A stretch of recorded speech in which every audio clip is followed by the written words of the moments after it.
इस वीडियो में पढ़ेंगे एट और इन के यूजेज बारे में, दैट मीन्स प्रयोग के बारे में। एट और इन एक प्रकार का प्रीपोजिशन है, यानी कि संबंधवाचक। प्रीपोजिशन यानी कि संबंधवाचक। प्रीपोजिशन क्या होता है? पार्ट ऑफ स्पीच का एक टाइप है। क्लियर? पार्ट ऑफ स्पीच यानी कि शब्द भेद होते हैं ना 8 प्रकार के, उसमें से एक प्रकार का नाम है प्रीपोजिशन। क्लियर? तो एट और इन का तो बहुत सारा यूजेज है, जिसमें से अभी अपने लोग कुछ यूज के बारे में जानेंगे। क्लियर? तो चलिए स्टार्ट करते हैं। सबसे पहले एट और इन पढ़ रहे तो उसका हेडिंग दे दिए। क्लियर? इंग्लिश है।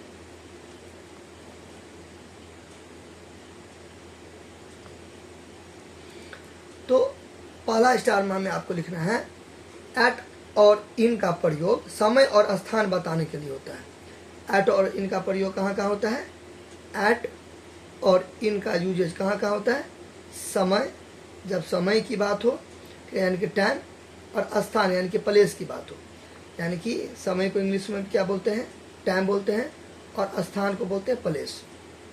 तो समय स्थान यानी कि जगह, समय और जगह के बारे में जब बताने का रहेगा ना, तब वहाँ पे आप एट और इन का प्रयोग करोगे। ठीक है? अब बात आता है कि समय और स्थान मीन्स क्या, व्हाट, मतलब इसका मतलब क्या, व्हाट। तो पॉइंट तक आपको लिखना है कि देखिए, छोटे छोटे शहर का जब बात होगा ना, छोटका छोटका शहर का बात होगा ना, छोटे छोटे शहर का, तो एट लगेगा। तो एट लगेगा तो एट क्या होगा? छोटे शहर में लगेगा, छोटे शहर में, छोटे शहर में लगेगा। ठीक है? चलिए, अभी मैं क्या बता रहा हूँ? स्थान के बारे में। किसके बारे में बता रहा हूँ? स्थान के बारे में। ठीक है? स्थान के बारे में। तो स्थान तो बहुत सारे होता है, बड़ा बड़ा जगह भी होता है, छोटा छोटा जगह भी होता है कि नहीं होता है? तो छोटा छोटा शहर में क्या लगेगा? एट लगेगा। ठीक? और बड़े शहरों में क्या लगेगा? छोटे शहरों में क्या लगेगा? एट लगेगा। अब बड़े शहरों में क्या लगेगा? बड़े शहरों में क्या लगेगा? इन लगेगा। तो ये हो गया अपने लोग का जगह का बात। तो ये जो दो अपने लोग किए हैं, ये जो अभी मैं आपको डिस्कस किया हूँ, ये हो गया एट और इन। स्थान हुआ, तो एट और इन स्थान हुआ। तो स्थान में तो बहुत सारा स्थान होता है, बड़ा बड़ा भी, छोटा छोटा भी। तो छोटा छोटा शहर सब में, छोटा छोटा जगह में एट लगाएंगे, बड़ा बड़ा शहर में, बड़ा बड़ा जगह में इन लगाएंगे। क्लियर? जैसे मान लीजिए, एग्जाम्पल से समझाता हूँ। जैसे मान लीजिए मैंने लिखा फर्स्ट एग्जाम्पल में कि मैं मधुबनी में रहता हूँ। मैं मधुबनी में रहता हूँ।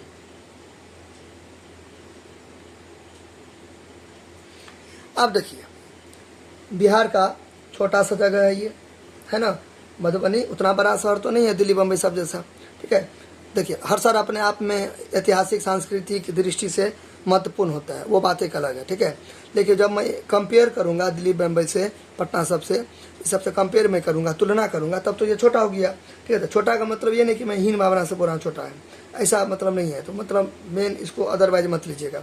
मैं अभी आपको कंसेप्ट समझा रहा हूँ कि मधुबनी छोटा शहर है। ठीक है? प्लेस की जगह से, एरिया की जगह से मैं आपको बताना चाह रहा हूँ। ठीक है? तो ऐसे बाकी ऐतिहासिक और सांस्कृतिक दृष्टि से हर शहर अपने आप में बड़ा होता है। क्लियर? ये मैं डिस्क्लेमर दे दिया। चलिए, तो ये फर्स्ट हो गया, मैं मधुबनी शहर में रहता हूँ। अब देखिए, तो मधुबनी शहर क्या हो गया? छोटा शहर हो गया। तो मैं लिखूंगा, कोई भी सेंटेंस का जो शुरुआत करेंगे वो फर्स्ट लेटर से करेंगे, यानी कैपिटल लेटर से करेंगे। कोई भी स्टार्ट करेंगे ना, कोई भी सेंटेंस, उसका जो फर्स्ट लेटर होगा वो कैपिटल होगा। तो क्या हो जाएगा? आई। क्या हो जाएगा? मैं मधुबनी में रहता हूँ, या वो मधुबनी में रहता है। कोई भी ट्रांसलेशन आप फिट कर सकते हो। मुद्दा ये है कि छोटा छोटा शहर में, ठीक है, एट लगेगा। मुद्दा ये है, I live at Madhubani, at Madhubani. कोई भी शहर का भी नाम लिखेंगे, पहला letter capital. I live at Madhubani हो गया। अब देखिए, अब इसी पर आप कोई भी ट्रांसलेशन फिट कर दीजिए। वह मोतिहारी में रहता है। ठीक है? बात समझे ना? और कुछ भी पिंटू नाम ले लीजिए, पिंटू नवादा में रहता है। ठीक है? मैं किशनगंज में रहता हूँ। ठीक है? सूरज औरंगाबाद में रहता है। बात समझ ना? श्यामू बक्सर में रहता है। कोई भी, मतलब कोई भी छोटा छोटा शहर सब है ना, उस सब में एट लगता है। मेरे कहने का मतलब ये है, ये एट लगेगा। आपको मैं इसको हाईलाइट कर देता हूँ, ये एट लगेगा। ठीक है? एट लगेगा, ये एट। क्लियर? अब देखिए, अब बड़ा शहर का एग्जाम्पल ले लेता हूँ, जैसे कि आप ये भी ले सकते हो, मैं मुंबई में रहता हूँ, मैं लिख देता हूँ वह मुंबई में रहता है, वह मुंबई में रहता है, वह मुंबई में रहता है। अब बताइए, मधुबनी से तो बहुत ज़्यादा इसमें जगह है, बहुत ज़्यादा एरिया हो गया, बहुत बड़ा शहर हो गया है ना। इसमें क्या लगेगा, बड़े शहरों में क्या लगेगा, इन लगेगा। तो मैं यहाँ पे क्या लिखूँगा, ही लिव्स इन मुंबई हो जाएगा। क्लियर। तुम मुंबई में रहते हो, यू लिव इन मुंबई, ऐसे। यानी कि यहाँ पर मैं इसको भी हाईलाइट कर देता हूँ, इन लगा। क्लियर। तो यह स्थान का बात अपने लोग कर लिए। तो क्या सीखे हम, ये सीखे कि एट और इनका प्रयोग अभी सीख रहे हैं, यूज सीख रहे हैं हम लोग। अभी ये सीखे कि एट का प्रयोग करेंगे छोटा छोटा शहर में और इनका प्रयोग करेंगे बड़ा बड़ा शहर में। ठीक है। तो मैंने बहुत सारे शहर का नाम मैंने बताया, उस समय क्या लगेगा, छोटा छोटा शहर में एट लगेगा, जिसका एक एग्जाम्पल मधुबनी है। ठीक है। मुंबई बहुत बड़ा शहर है, मुंबई दिल्ली पटना ये सब बड़ा शहर के अंतर्गत में आता है। ठीक है। तो उसमें क्या लगेगा, इन लगेगा। क्लियर। आप इस पर कोई भी ट्रांसलेशन फिट कर सकते हो। ये हो गया अपने लोग का खत्म स्थान। अब समय की बात करते हैं। ठीक है। इसको मैं एक बार और बता देता हूँ, आप इसमें आप नोट कर लो। देखो ये स्टार मार्क में आपको क्या लिखना है, इसको एकदम अच्छा से एकदम डिजाइनिंग करके, मैं तो अभी आपको समझाया है ना। ठीक है। तो अच्छा से आपको क्या लिखना है, एट और इनका प्रयोग समय और स्थान बतलाने के लिए होता है। छोटे शहर तथा गांव के लिए एट तथा बड़े शहर या देश के लिए इनका प्रयोग होता है। ठीक है। और एग्जाम्पल मैं तुम्हें आपको बताया। फिर देखिए इतना कितना अच्छा से लिखिएगा। सो देखिए, एट और इनका प्रयोग समय और स्थान बतलाने के लिए होता है। छोटे शहर तथा गांव के लिए एट तथा बड़े शहर या देश के लिए इनका प्रयोग करते हैं। आप कोई ना कोई गांव में रहते होंगे। ठीक है। कोई ना कोई आप गांव में रहते हैं, कोई ना कोई शहर में रहते होंगे। अगर आप बड़े बड़े शहर में रहते हो, आप क्या करना, इन लगा देना। छोटे छोटे गांव सब में रहते हो, ठीक है, तो उसमें क्या लगा देना, एट लगा देना। क्लियर। चलिए ये हो गया अपने लोग का फिनिश। तो फर्स्ट पॉइंट अपने लोग का फर्स्ट स्टार में खत्म हो गया। क्लियर। अच्छा, अब देखते हैं अगला। अगला क्या है, समय। अब समय की बात करें। देखिए समय क्या है कि थोड़ा सा समय बताने के लिए मैं यहाँ पे ये भी लिख रहा हूँ। देखिए ये है ना, एट का प्रयोग कब करेंगे, थोड़ा समय बतलाने के लिए। ठीक है। थोड़ा समय बतलाने के लिए, थोड़ा समय बतलाने के लिए। थोड़ा समय जब होगा ना, उतना आप नहीं लिख रहा हूँ, इसको भी मैं फिर बाद में बोल दूंगा।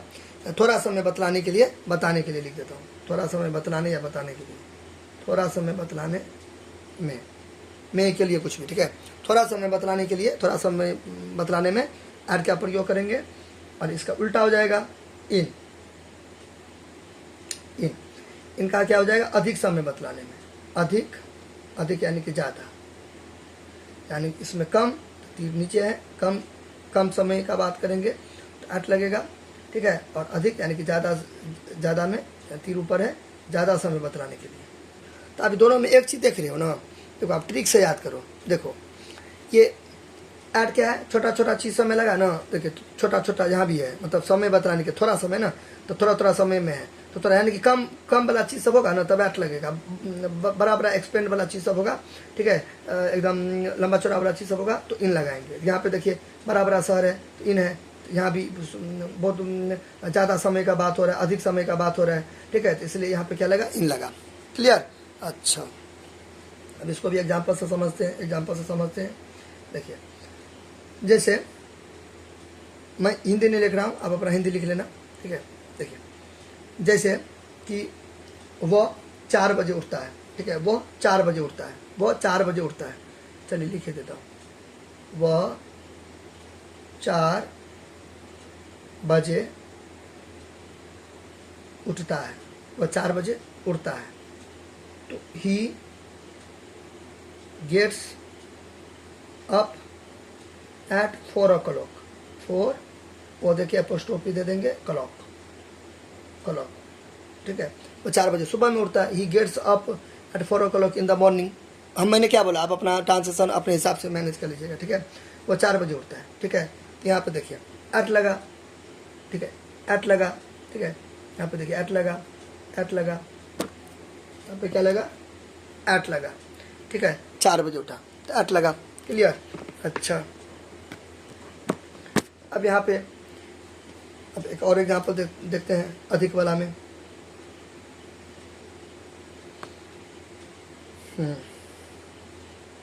देखेंगे उनका जन्म 1985 में हुआ, इसी है, ठीक है, कलो ऊपर वाला। उनका जन्म 1995 मतलब 85 में हुआ, 1985, ठीक है।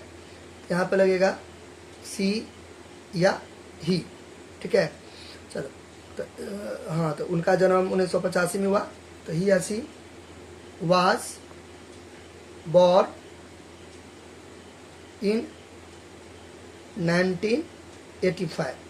अब बताइए, अभी 2024 चल रहा है, 1985 में हुआ, कितना ज़्यादा मतलब अधिक समय का बात कर रहे हैं, नहीं कर रहे हैं। उनका जन्म 2000 में हुआ, उनका जन्म 2005 में हो गया, 2010 में हो गया, ठीक है। बहुत मतलब सालों में यहाँ पे बात चल रही है, सालों में बात चल रही है, ठीक है। इसलिए देखिए यहाँ पे इन लगा, ठीक है। बहुत लेंदी वाला टाइम हो गया ये, बहुत ही मतलब लेंदी, बहुत लंबा समय की बात हो रहा है, ठीक है। 1950, अभी 2024, 1985 है, 1990 है, 2000 है, 2005 है, 2010 है, 2015 है, लंबा सालों में बात चल रही है, एकदम सालों में महीनों में बात चल रही है, ठीक है। तब क्या लगा? इन लगा, ठीक है। ये देखिए वो 4 बजे उठा, यानी कि आज सुबह में 4 बजे उठा होगा, ठीक है। अभी मान लीजिए रात के 10 बजे हैं, ठीक है, कम एक घंटा हुआ, बात समझ ना। वो 2 बजे उठा, अभी मान लीजिए 5 बजे है, तो 3 घंटा हुआ, मतलब घंटों में बात हो रही है, घंटों में बात हो रही है, घंटों में बात हो रही है, ठीक है। घंटों में बहुत थोड़ा समय का बात हो रहा है, बहुत ही थोड़ा समय का बात हो रहा है। देखिए एट लगा, बहुत एकदम लेंदी समय का बात हो रहा है, महीनों में, सालों में बात हो रहा है, सालों में बात हो रहा है, ठीक है। इसलिए इन लगा। क्लियर? कुछ दिक्कत होगा तो आप कमेंट कीजिएगा, ओके। अभी अपने लोग क्या समझे एट और इनका प्रयोग। अब इसका मैं बोल देता हूँ एक बार। देखिए, ये तो मैंने बता दिया था, थोड़ा समय बतलाने के लिए एट तथा अधिक समय बतलाने के लिए इनका प्रयोग होता है। इसमें क्या लिखना है? थोड़ा समय बतलाने के लिए एट और अधिक समय बतलाने के लिए इनका प्रयोग होता है। क्लियर?